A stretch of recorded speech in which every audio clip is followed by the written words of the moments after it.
Hello guys, कैसे हैं आप सब। आशा करती हूँ अच्छे होंगे एंड प्रे करती हूँ आप सब हमेशा खुश रहें। स्वागत है आपका हमारे यूट्यूब चैनल आर के फूडी कुकिंग स्वाद का राज में।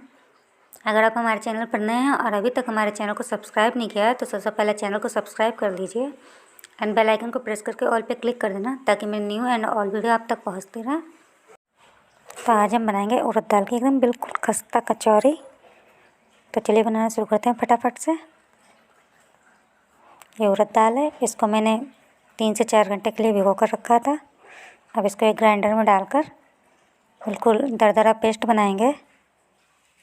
दाल को ज़्यादा बारीक ना करें। देखिए दरदरा रखा है मैंने थोड़ा सा इसको। तो देखिए बिल्कुल बनकर तैयार है। अब कढ़ाई में थोड़ा सा ऑयल लेंगे। मैंने लोहे की कढ़ाई यूज कर रही हूँ यहाँ पर। इसमें मस्टर्ड ऑयल डालेंगे। आप जो भी ऑयल खाते हैं उसको डालिए।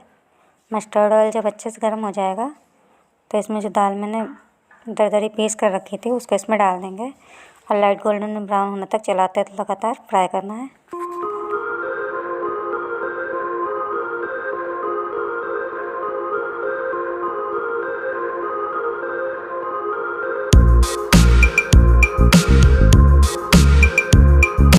तो दाल देखिए फ्राई हो चुकी है। अभी मैं इसमें मसाले ऐड करूँगी। आधा चम्मच भुने हुए जीरा का पाउडर है, आधा चम्मच सौंफ का पाउडर है, ये आधा चम्मच गरम मसाला,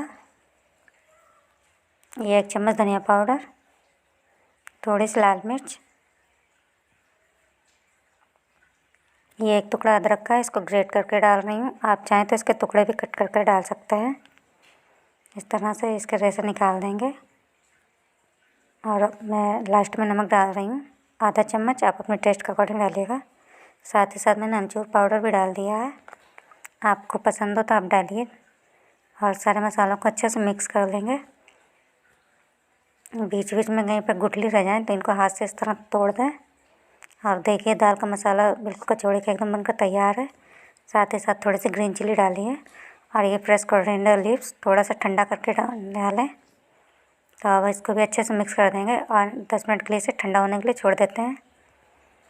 तो मैंने एक बाउल में आटा लिया है, 2 से 3 चम्मच लें बड़े चम्मच से। साथ ही साथ मैंने इसमें आधा चम्मच अजवाइन डाली है, आधा चम्मच नमक डाल रही हूँ। नमक मैंने दाल में भी डाला तो बहुत थोड़ा सा डालें। एंड ये कसूरी मेथी डाल दी है इसमें। थोड़ा सा ऑयल 1 चम्मच है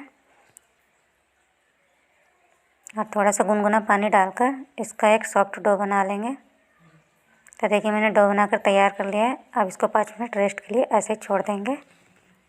तो देखिए कचौरी का मसाला भी मैंने एक बर्तन में निकाल कर ठंडा कर लिया था। तो देखते हैं अब डो कैसा हुआ है। अब इसको थोड़ा सा और सेट कर लेंगे इस तरह से हाथ से। और ये बिल्कुल रेडी है।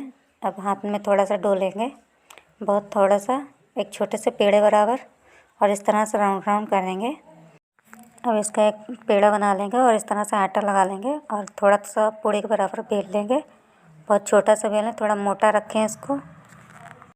अब इसको हथेली पे लेके दाल का मसाला बनाया था इस तरह से 1 से 1.5 चम्मच भर देंगे और इस तरह से हाथों से दबाते हुए साइडों को चारों तरफ से भर देंगे, बंद कर देंगे इसको।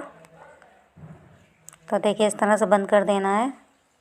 बिल्कुल भी खुला नहीं रहना चाहिए, नहीं तो ये ऑयल में फैल जाएगा। और इस तरह से हाथों से थोड़ा सा दबा देंगे और फिर से थोड़ा सा आटा लगाएंगे और इस तरह से हाथों से दबाते हुए थोड़ा बड़ा आकार दे देंगे इसको। तो देखिए बनकर तैयार है। आप चाहें तो इसको बेल भी सकते हैं। तो देखिए मैंने ये सारी बनाकर कचौरियाँ दाल की तैयार कर ली हैं। अब इसको फ्राई करेंगे। तो कढ़ाई मैंने ऑलरेडी ऑयल गर्म होने के लिए रख दिया था और जो कचौड़ियाँ बनाकर रखी थी इनको एक एक करके इसमें डाल देंगे और फ्राई कर लेंगे। एक साइड से अच्छे से जब फ्राई हो जाए तब पलट के इसे दूसरी साइड से भी सेक लेंगे और मीडियम फ्लेम पर ही इसको फ्राई करें, नहीं तो ये अंदर तक अच्छे से नहीं सिक पाएंगी। तो गैस की फ्लेम मीडियम रखें। तो देखिए फ्राई हो चुकी हैं बिल्कुल गोल्डन ब्राउन कलर की। तो अब इनको निकाल लेते हैं। तो बाकी की कचौरियाँ भी हम इस तरह से बनाकर तैयार कर लेंगे। इसको भी लाइट गोल्डन ब्राउन होने तक फ्राई करना है और एकदम गर्मा गर्म खस्ता कचौरी उड़द दाल के तैयार है।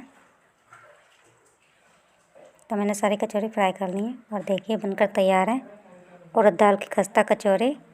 तो अगर आपको हमारी वीडियो अच्छी लगी हो तो वीडियो को लाइक कर देना फटाफट से एंड शेयर करना। एंड चैनल को प्लीज़ नया है तो सब्सक्राइब ज़रूर कर लीजिएगा ताकि मेरे न्यू एंड ऑल वीडियो आप तक पहुँचते रहें। तो मिलते हैं अगली वीडियो में एक नई रेसिपी के साथ। वीडियो का एंड तक देखने के लिए बहुत बहुत धन्यवाद आपका।